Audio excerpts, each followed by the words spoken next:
Happy Sunday, guys. It's Sharon, and I'm going to continue with my painting for you guys.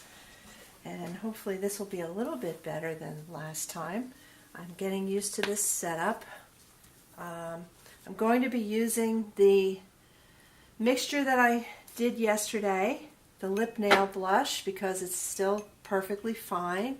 I'm just going to be adding to it. I do this frequently to just save mixture. I cover it with saran wrap so that it doesn't dry out. Although Genesis Heat Set paints are oil-based, so they don't dry out as much as air dry. So I'm going to add some odorless thinner. And like I said, I don't like you to touch the thinner because I feel it's toxic. And what I'm going to do today is I'm going to do another layer of mottling, and I'm going to do some creases and some extra pinking. And I want to make this mixture a little bit deeper in color than the last one was. So I'm going to try and add some different colors. So this is the fun part for me. It's trying different colors. This is Eyelid Purple. No, it's Dioxazine Purple 04. I'm going to scoop some of this into this mixture and see what color I get. And I love it. Love it. Sometimes I stop and I think, what color would make this the desired color for me? And I just keep adding different colors until I get what I like. And I love this color. It's more of a magenta kind of purple. It's really pretty. So I think I'm going to just stick with that. And the beauty of this using thin layers is that you can really not go wrong with what you do, because you can correct it with subsequent layers. So I've got my arm here, which has a light coat of mottling on her already. And I'm going to use my same plucked out sponge and go with, let me just wipe this off a little bit. This is a wee wee pad here. I have to get more of them because they're great for this purpose. I did not bake this baby yet. So here we go. We're going to put some of this, I'll call it magenta purple for lack of a better word. And we're going to put it on the arm. I'm going to try and stay in camera more today, folks. So here we go. I hope you can see the pattern this time. I know the lighting isn't the best, but it's all I have at the moment. So I can see the pattern. Yeah, I know I can see the pattern that it's making. So I'm going to load up my brush again and put more on here and continue.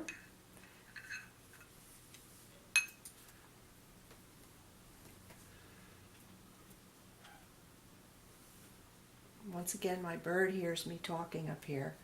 My husband's typing again. We're at our dining room table, which has become our kind of workspace.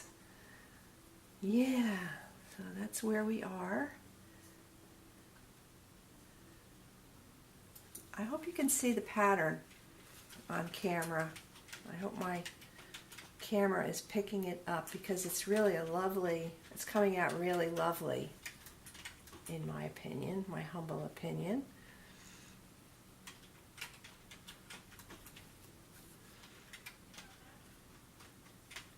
So there. So now, what I'm going to do is I'm going to do some creases with this purplish color.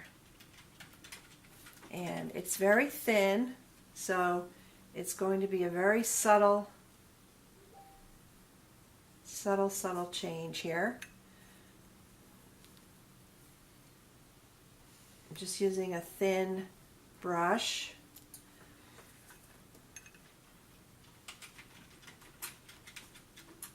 Going in the creases. And it's okay if you don't get completely in the crease. It looks more natural that way. if you kind of go outside the lines, so to speak, color outside the lines, it's okay. It looks more natural. Thank you for your comments, by the way, on my last video. I was hoping that people would get something out of it, even though I'm still learning how to do this on camera myself. So thank you guys for supporting me and encouraging me. I really appreciate that.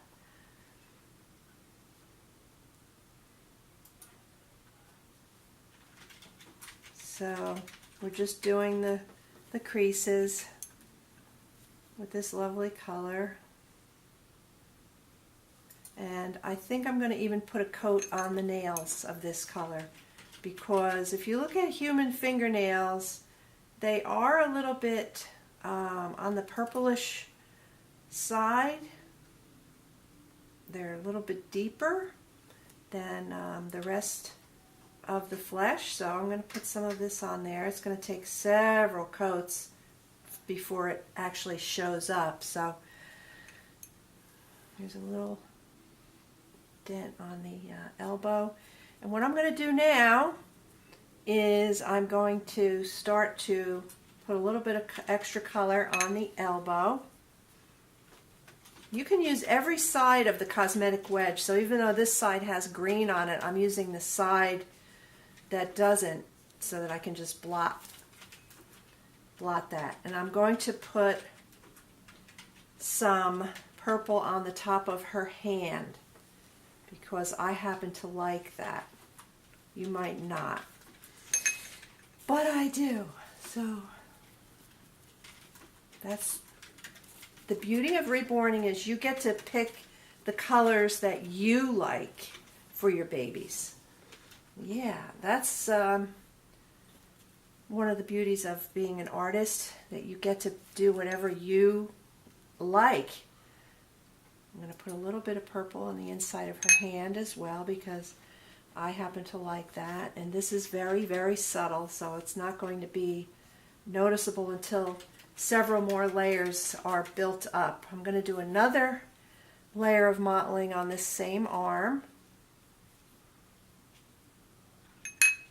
because like I said, it's watery and it's thin. So maybe you can start to see, I am really starting to see the pattern now on this baby. So I hope you can see it. Making sure to get every square inch of the vinyl, that there's no blank spots, because it looks more natural when you cover every bit of it. You don't leave any spaces. It just looks better that way. I have learned through the years about that, and done some babies early on that I missed some space where I didn't model, and it did not look good. So yeah, that's what you want to do. You don't want any spaces. It's got to look very even. So examine your work after you paint it to make sure it's what you want. And that looks good.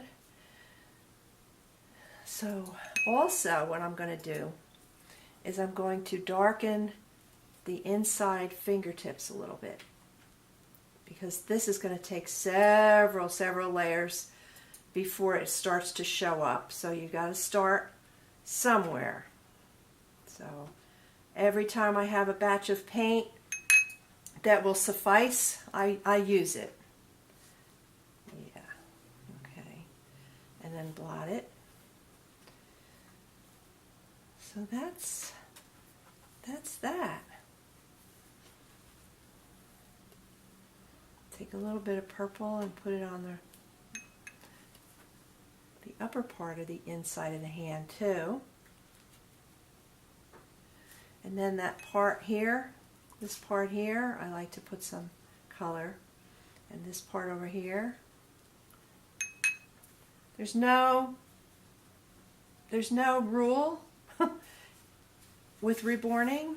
You just do what you like. So yeah, so I think I'm going to go over the creases again because they're not really very dark. Like I said, it takes several coats before it starts to show up. And this one is working a little bit better than the first one did. When there's paint on the doll, the subsequent layers stick more. They have something more to adhere to. So it becomes a little bit easier with each subsequent layer of paint. So that's good news, right, ladies?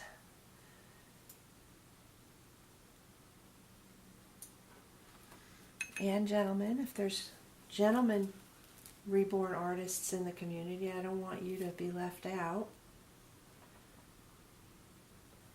So I should just say peoples, you peoples, peoples.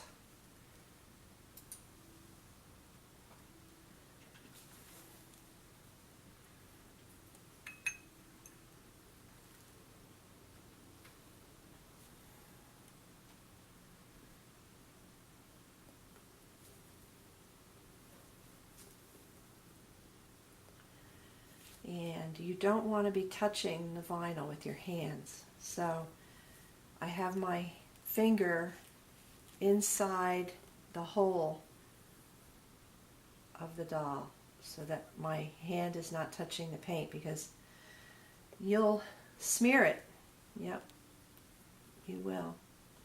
Or you'll ruin the pattern that you've just created. So you don't want to touch it with your hands. I'm putting a little bit of purple inside the knuckle here. And also what I love on Reborns is just underneath the nail, the top of the nail, right here, I like to put color around the nail, surrounding the nail. I think that looks very natural, just going around the nail like that. And this is going to take several layers before it starts showing up also.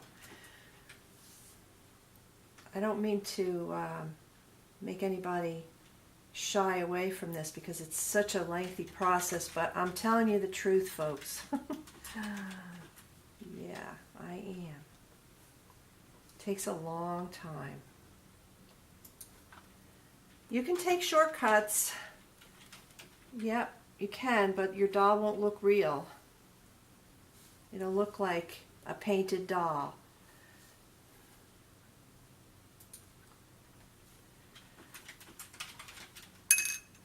So that's my work for today.